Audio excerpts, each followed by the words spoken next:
Hello guys, welcome to my YouTube channel. আজকে আমি এসেছি একটা ওয়ার্কশপে যেখানে ওয়েল্ডিং মেশিন খারাপ হয়ে গেছে। তো আমাকে ফোন করেছিল দাদারা, তো বললো ওয়েল্ডিং মেশিনটা খারাপ হয়ে গেছে, একটু দেখার জন্য। তো সেই জন্যই আমি এসেছি এখানে ওয়েল্ডিং মেশিনটা কি হয়েছে সেটা দেখার জন্য। তো প্রথমে আমি ওয়েল্ডিং মেশিনটা খুললাম, উপরটা দেখবো যে কি সাধারণ ছোটোখাটো যদি কিছু হয়ে থাকে তাহলে উপর থেকেই হয়তো হয়ে যেত, কিন্তু পুরোটা খুললাম।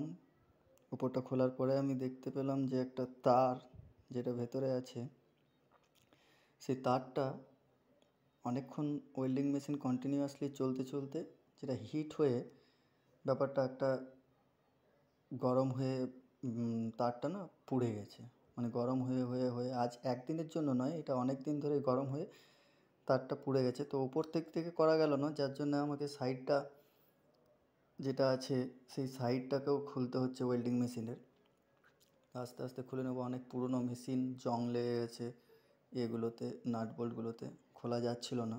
তো যার জন্য আমি ওই নাটটা কেটে ফেললাম, ওই দিয়ে গ্রাইন্ডার দিয়ে কেটে ফেলার পরে আমি কভারটা খুললাম। খুলে তোমরা দেখো যে তারটা কিভাবে পুড়ে গেছে ওই জায়গায়। ওটা আর্থিংয়ের তার, যেটা ওয়েল্ডিং মেশিনের আর্থিংয়ে লাগে। তো ওই তারটাকেই আমি ছুলছি। আমাকে তো প্ল্যান্টের ভেতরে কোনো যন্ত্রপাতি কিছু নিয়ে ঢুকতে দিল না, যার জন্য ওদের কাছে এই সকল চাকু টাকু ছিল, তো সেইগুলো দিয়েই কাজ চালাচ্ছি আর কি। বেশি কিছু আর পাইনি, চাকু, টেস্টার আর একটা প্লাস স্লাইড রেঞ্জ তো ওদের কাছেই থাকে। তো ওগুলো দিয়েই আমি চেষ্টা করছি ওদের ওয়েল্ডিং মেশিনটা সারিয়ে নেওয়ার জন্য। তো যেহেতু এই আর্থিংয়ের তারটা পুড়ে গেছে, তো এই আর্থিংয়ের তারটা না ছাড়া কিন্তু ওয়েল্ডিং হবে না। একটা ফেজ, একটা আর্থিং, দুটোই লাগবে।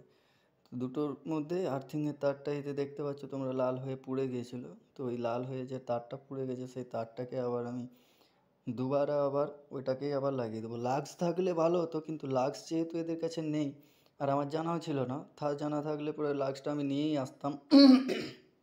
লাক্স নেই, যার জন্য আমি জয়েন্ট করেই পার করে দেবো। অনেকক্ষণ ধরে চলার জন্য এটা লোহার এমএসের বোল্ট, যার জন্য এটা তোমার টাইট হয়ে গেছে পুরো। তো ওটা প্রথমে আমি তেল দিতে পারলে দেওয়া যেত, কিন্তু তেল দিলাম না, যেহেতু তেল দিলে আবার অসুবিধা হবে। তো আমি খুলে নিলাম, আর নাট বোল্টটা যেটা ছিল ছোটো ছিল ওটাকে আমি চেঞ্জ করে দিলাম। ওদের কাছেই ছিল নাট বোল্ট, তো ওদের কাছ থেকে ওয়ার্কশপ থেকেই নাট বোল্ট নিয়ে, ওয়াশার নিয়ে ওটাকে আমি বার করে ফেললাম। বার করে আবার নতুন করে একটা নতুন আমি নাট বোল্ট দিলাম। নাট বোল্টটা দেওয়ার পরে দেখো আমি আর্থিংয়ের তারটাকে ওখানের মধ্যে লাগিয়ে দেবো। যেরকম ছিল ঠিক সেরকমভাবেই ওইটাকে আবার লাগিয়ে দেবো আর্থিংয়ের তারটা, কারণ আর্থিং আর ফেজ দুটোই চাই, তবে গিয়ে হবে ওয়েল্ডিং। তো যাই হোক, আমি এটা লাগিয়ে নেবো। এটা লাগাবার সময় যদিও কখনও তোমরা এরকম পজিশনে পড়ো, তো তোমরা ওয়েল্ডিং মেশিনটা খুলে ছোটোখাটো প্রবলেমগুলো তোমরা সলভ করতে পারবে, মিস্ত্রি রাখার দরকার খুব একটা পড়বে না। তো যাই হোক, এখানটা যেটা তারটা আর্থিংয়ের তারটা লাগাচ্ছি, সেই তারটার জায়গাটা কিন্তু এটা বেশ ভালো করে টাইট করতে হবে, কারণ এখানটার থেকেই গরম হয়ে আবার পড়ে যাবে যদি ভালো করে যদি টাইট না করা হয় তাহলে। তো যাই হোক, আমি এটা টাইট করে নিলাম। জোর করে টাইট করতে হবে, যতক্ষণ টাইট নেবে ততক্ষণ তোমাদেরকে টাইট করতে হবে, কারণ এই জায়গাটাই হচ্ছে মেন, যেহেতু এখান থেকে আর্থিংটা সাপ্লাই হয়। যাই হোক, আমি টাইট করে নিলাম। এরপরে আমি দেখে নেবো যে ওয়েল্ডিং মেশিনটা চলছে কি চলছে না। যাই হোক, মেশিনটা চালু করলাম। চালু করে আমি দেখব যে রড জ্বলছে কি না। হ্যাঁ, রড জ্বলছে। আমার হাতে হ্যান্ড গ্লাভস ছিল না, যার জন্য আমার বাঁ হাতে একটু কারেন্ট হালকা মারলো। যাই হোক, আমার ওয়েল্ডিং মেশিনটা রিপেয়ার হয়েছে। যদি আমার ভিডিও তো আপনাদের পছন্দ হয়ে থাকে, অবশ্যই আমার ভিডিওতে লাইক, সাবস্ক্রাইব এবং ফলো অবশ্যই করে নেবেন। ধন্যবাদ।